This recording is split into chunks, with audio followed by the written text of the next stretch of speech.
L'indice CAC 40 se stabilise à l'approche de la publication des résultats du premier trimestre. Parmi les valeurs qui se sont distinguées ce lundi, on retrouve Veolia Environnement et Suez. Les groupes de services aux collectivités qui ont trouvé un accord de principe sur les principaux termes et conditions du rapprochement entre les deux groupes.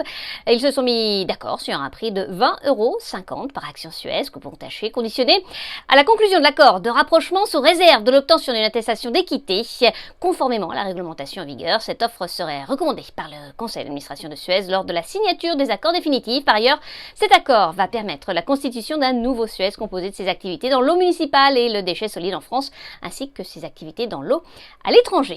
Dans le reste de l'actualité, Téléperformance, leader mondial de la gestion omnicanale de l'expérience client externalisée, a relevé pour 2021 son objectif de croissance du chiffre d'affaires après avoir enregistré pour le premier trimestre un chiffre d'affaires en progression de pratiquement 36% en données organiques et de 26,6% sur une base comparable à 1,71 milliard d'euros. Par ailleurs, le groupe prévoit la finalisation de l'acquisition de la société Health Advocate au cours du second trimestre. On passe à Valneva, la société biotech développant et commercialisant des vaccins innovants, a annoncé le dépôt d'un document d'enregistrement forme F1 auprès de la SEC, le gendarme boursier américain, dans le cadre de son projet d'introduction en bourse aux États-Unis.